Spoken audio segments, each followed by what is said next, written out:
नमस्ते। सावित्री की 3 पंक्तियां हैं विषय वस्तु के रूप में। I shall save earth if earth consents to be saved.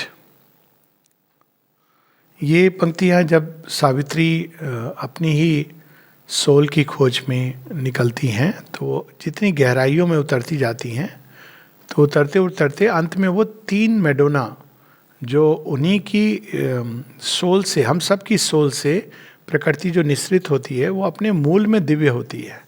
लेकिन जब वो हमारे ईगो के क्षेत्र में आ जाती है तो वो अदिव्य और सीमित, ये सारी उसमें समस्याएं होती हैं।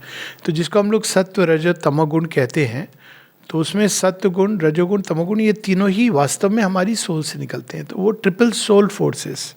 लेकिन वो जैसे जैसे बाहर की चेतना में आते जाते हैं तो ह्यूमन ईगो, अहंकार उसको सीमित कर देता है, और जिस चीज़ को भी हम सीमित कर देते हैं और उसको स्वार्थ के लिए यूज़ करने लगते हैं तो वो अपने मूल तत्व को खो देती है और उसमें अदिव्य शक्तियों का वो वस्त्र पहन लेती है, अदिव्य शक्तियों के अधीन हो जाती है।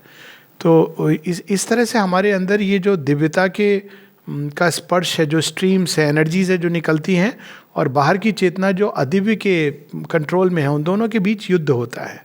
तो यहाँ पर ये ट्रिपल सोल फोर्सेस में पहले वो Madonna of mother of grief divine, Madonna of suffering, फिर उसके बाद Madonna of might, strength divine, और तीसरी मेडोना ऑफ लाइट, यानी जो प्रकाशमय की देवी, यहाँ सात्विक प्रकृति की देवी। श्री अरविंद यहाँ शब्द सात्विक नहीं प्रयोग करते हैं, लेकिन इसमें मूल अगर हम अपने ट्रेडिशन से समझें तो वही है। तो जब सावित्री उनके संपर्क में आती है तो वास्तव में देखा जाए तो सात्विक प्रकृति बहुत सुंदर है, उत्तम है। इसका मतलब है कि जैसे गीता कहती है, सुखम और प्रकाशम। इस प्रकृति से जब हम जीते हैं तो जो सही है, उचित है, जो शास्त्र सम्मत है, जो स्वार्थ परक नहीं है बल्कि निस्वार्थ भाव से किया गया है, विधि के विधान से किया गया है, ये सारी चीज़ें जो होती हैं उनको सात्विक कर्म कहा जाता है। और सात्विक कर्म, अगर पूरा एक समाज सात्विक कर्म के आधार पर, सात्विक जीवन के आधार पर विकसित हो तो बड़ा सुंदर होगा। लेकिन एक सात्विक समाज, क्या ये अल्टीमेट ट्रुथ है? क्या एक सात्विक समाज का निर्माण या एक सात्विक चेतना में व्यक्ति जीता रहे तो उसका जीवन रूपांतरित हो जाएगा? यहाँ श्री अरविंद कहते हैं नहीं, इसके लिए उसको और गहराई में जाना है। तो सत्व के भी भीतर, सत्व भी जहाँ से प्रकट हुआ है, यानी अपनी अंतरात्मा की गुफा में उतरना है। और जो ये ट्रिपल सोल फोर्सेस, ये हायर नेचर का ही रिफ्लेक्शन है। तो उसको सत्व के भी ऊपर, मन की सीमा के अंदर हम इनको 3 प्रकृति के इन रूपों में देखते हैं। प्रकृति भी सीमित हो जाती है सत्व तमो रजो तमोगुण में, और जो ईश्वर है वो भी एक सीमित चैत्य सत्ता के रूप में। तो अगर हम इसके ऊपर उठे, मन के ऊपर, तब हमको यही सात्विक प्रकृति ज्ञान की देवी के रूप में, विजडम, मदर ऑफ विजडम, इसके रूप में प्रकट होती है।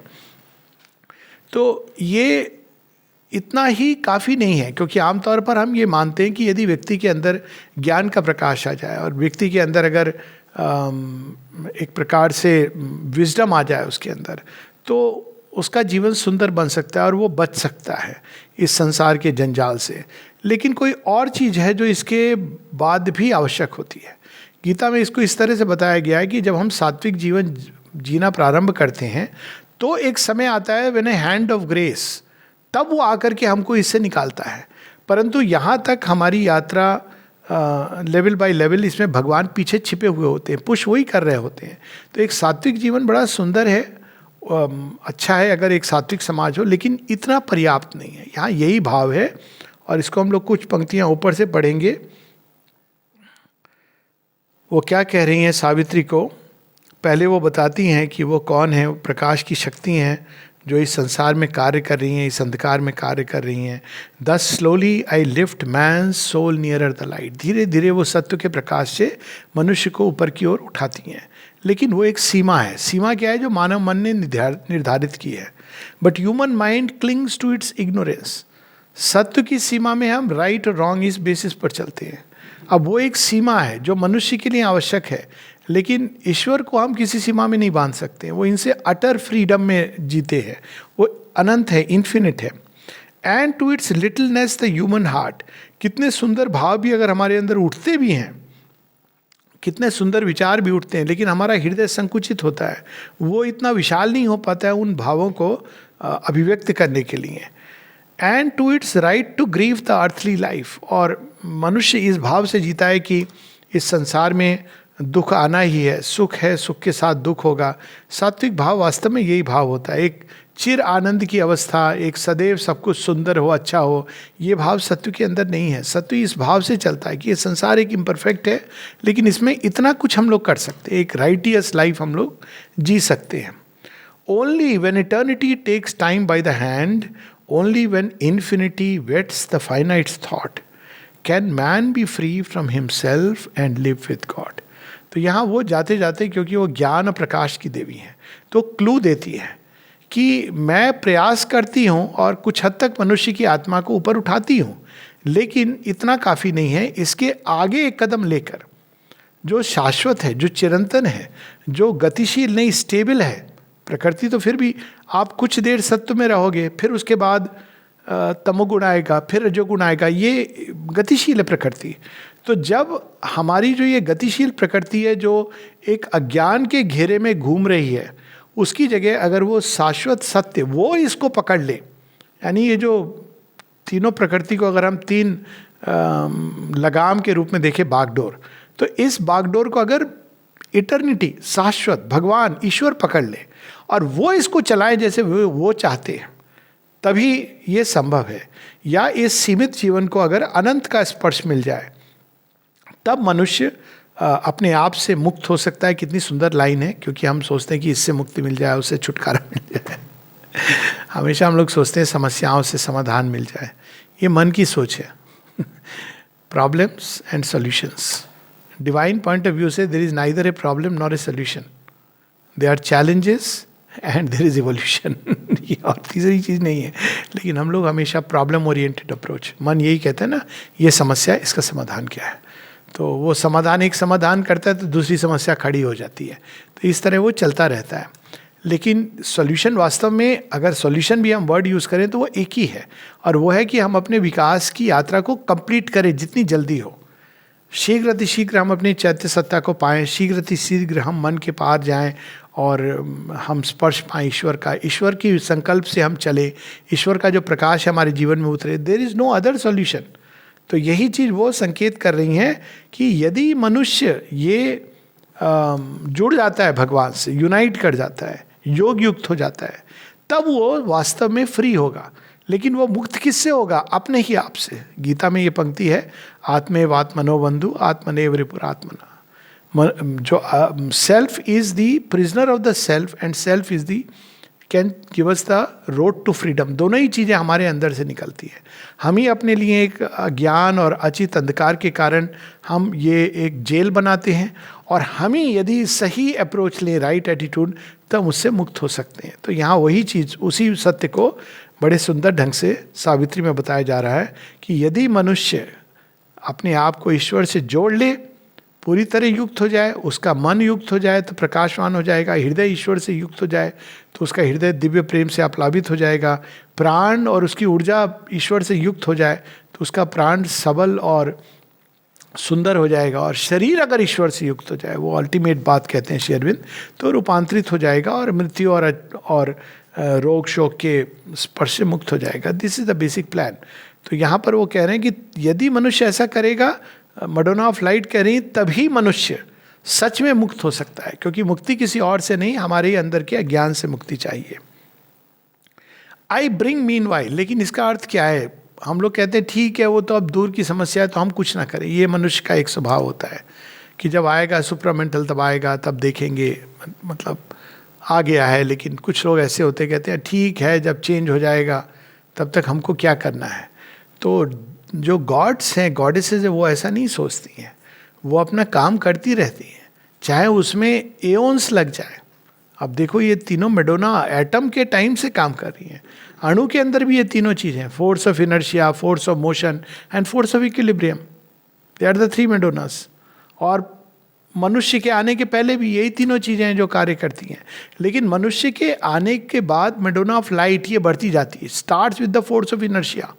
इसीलिए मैटर का स्वभाव क्या है? मैटर का स्वभाव ये है कि जब तक आप उसको कोई बाहर से पुश नहीं करोगे तो वो मूवमेंट नहीं होगा उसके अंदर. उसके अंदर गति है but it cannot move. First law of Newton.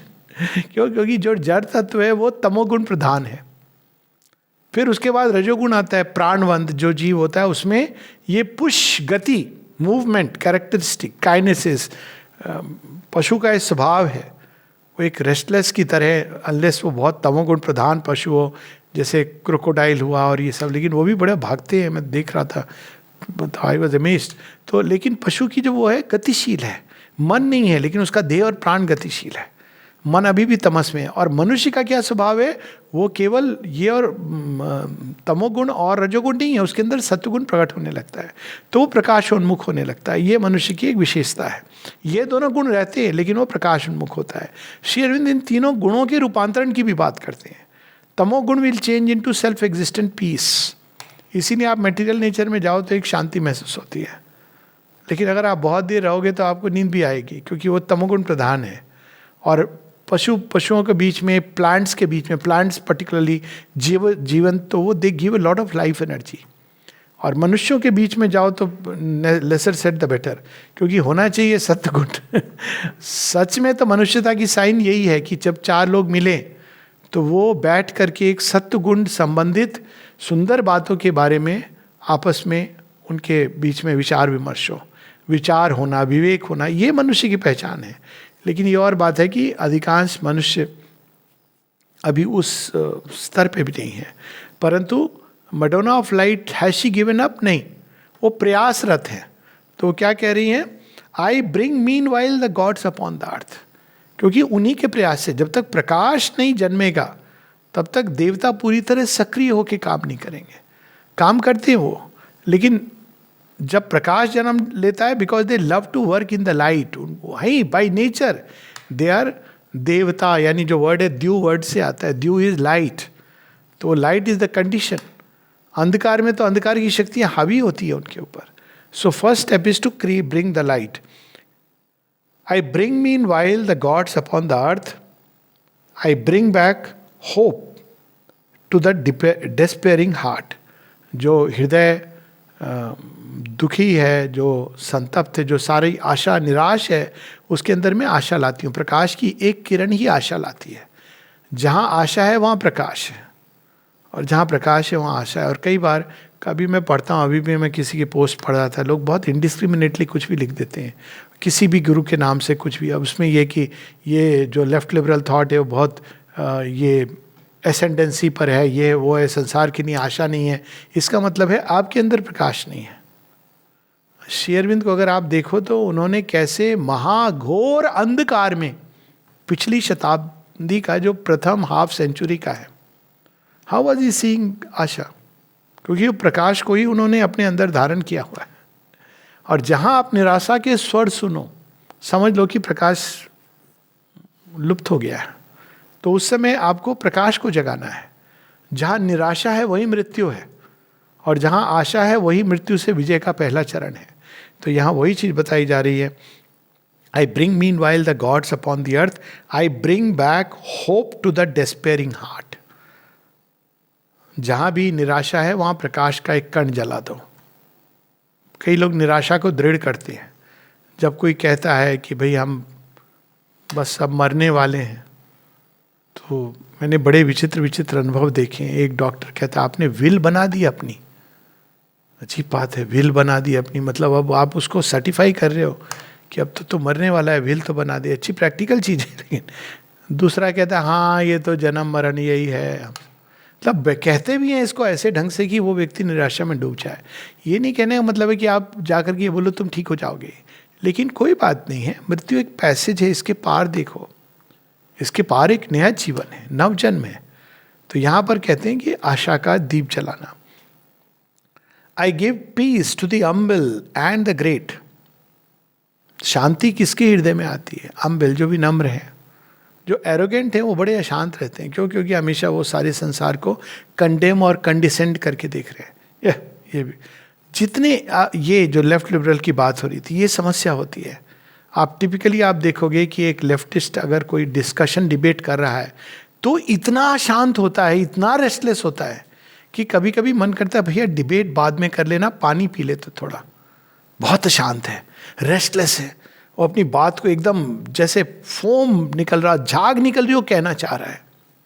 तो अशांति क्यों है? क्योंकि उसके अंदर एक एरोगेंस है। एरोगेंस कहाँ से आ रहा है? माइंड के अंदर से। ज्ञान थोड़ा सा उतरा और माइंड एरोगेंट हो जा रहा है। लेकिन यदि मन का ज्ञान के उदय का प्रथम जो लक्षण है वो विनम्रता है। क्यों? जब ज्ञान उदय होता है तो हमको लगता है ओ माय गॉड अनंत है हम तो कुछ नहीं जानते। और ज्ञान के अभाव का लक्षण होता है एरोगेंस, एक प्रकार का एक प्राइड, एक दंभ, ये भाव कि हम तो सब जानते हैं। इसीलिए ईशुपनिषद कहती है ना कि जो ये समझता है कि वो जानता है वो वास्तव में नहीं जानता है। ज्ञान के उदय का लक्षण ही होता है कि विनम्रता आती है।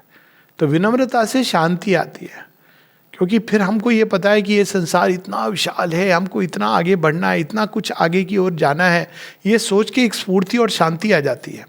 और विनम्रता के अभाव से ये लगता है कि हम सब जानते हैं।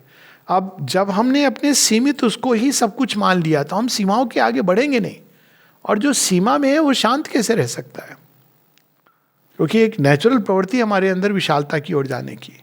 तो I give peace to the humble and the great, ये दोनों को एक साथ मिला रहे हैं।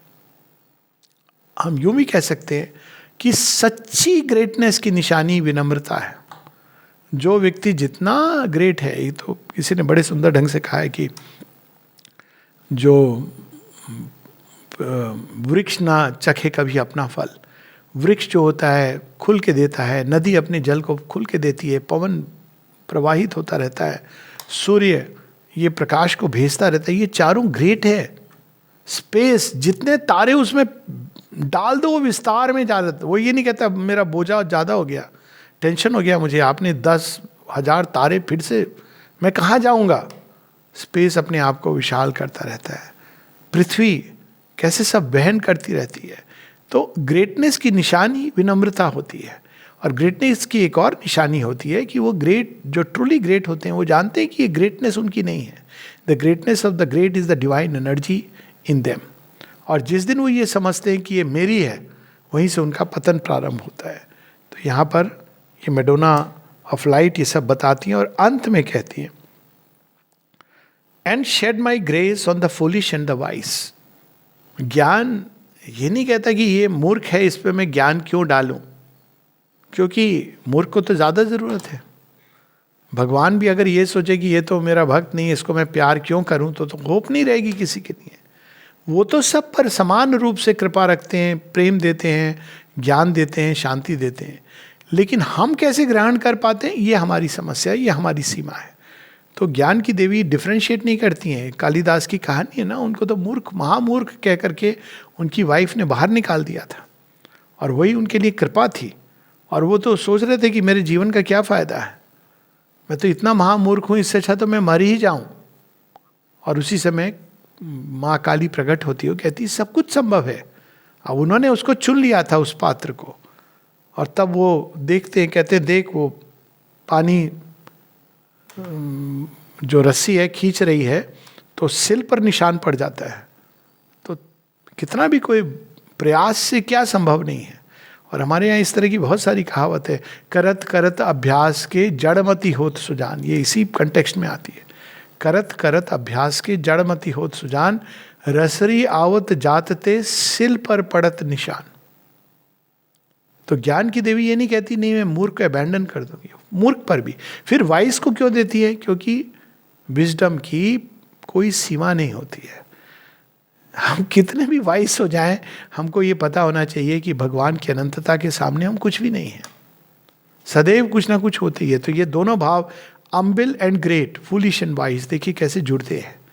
जितने हम ग्रेट होते हैं उतनी हमारे अंदर विनम्रता होती है, जितने हम वाइज होते हैं उतनी हमें विजडम की और अधिक आवश्यकता महसूस होती है। वास्तव में मूर्ख कौन है? जो अपने मन के द्वार को ज्ञान के प्रति बंद कर देता है। कैसे बंद कर देता है? अपनी ओपिनियन के द्वारा। हम जानते हैं, हमने किताबें पढ़ ली हैं, ऐसे लोग हैं बहुत सारे लोग, हमने पढ़ लिया है, हमको और ज़रूरत नहीं है। तो अच्छी बात है, आप सीमित उसमें रहिए। तो ज्ञान कैसे प्रवेश करेगा? लेकिन ज्ञान की देवी फिर भी डालती है, लेकिन मनुष्य अपने द्वार बंद कर देता है। तो इन्हीं दो लाइन से ये तीसरी लाइन निकलती है जो विचार का विषय है।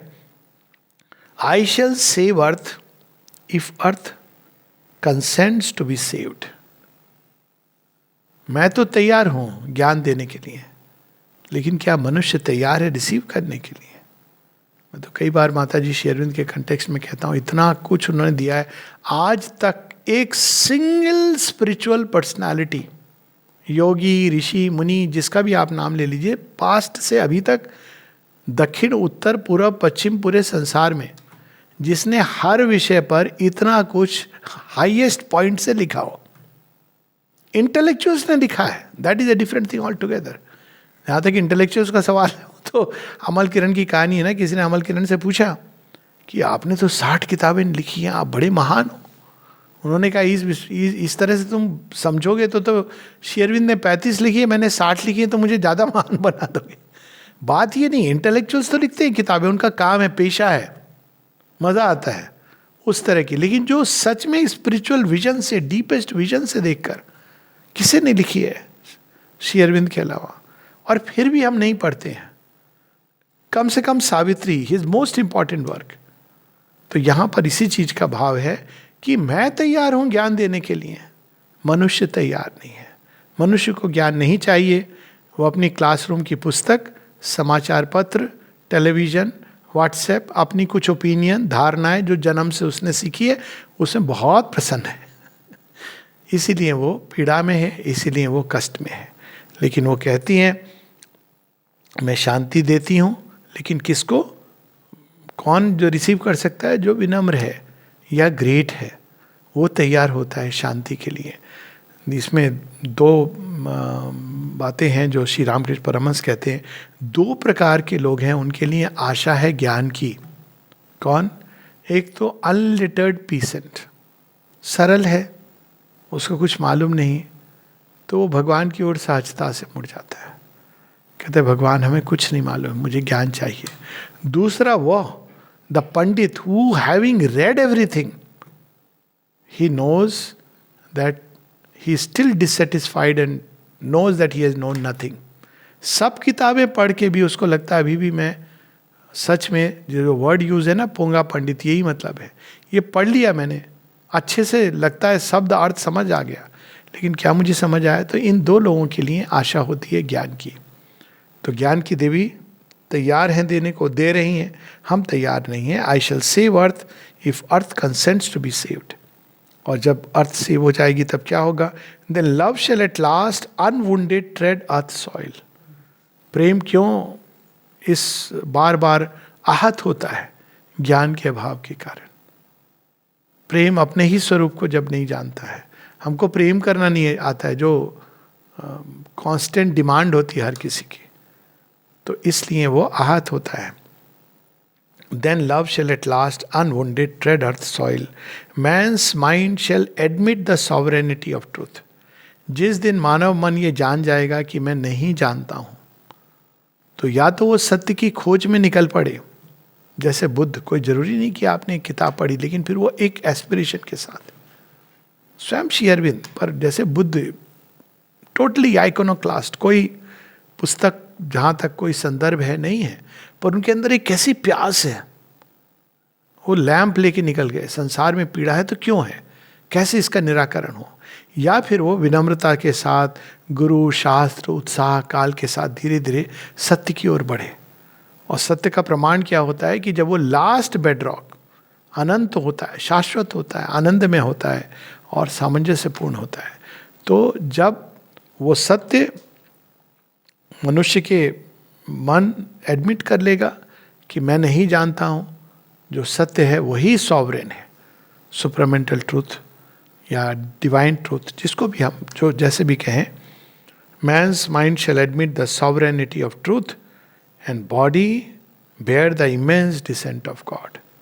और ये शरीर भी भगवान की कृपा, उनका प्रेम, उनका आनंद, उनकी शांति, उनका प्रकाश नित्य निरंतर अपने अंदर स्वीकार करेगा. जब ऐसा होगा तब मनुष्य बदल सकता है, सेव हो सकता है. और उसके बाद वो मडोना ऑफ, उनकी जो ईगो के क्षेत्र में वही प्रकाश जब उतरता है, तो मैं ज्ञानी हूँ, मैं जानता हूँ, मैंने पुस्तकें पढ़ी, मैंने पुस्तकें लिखी है, मैं साहित्य अकादमी अवार्ड मिला हुआ है, मुझे ये मिला, इस चीज़ में वो फंस जाता है।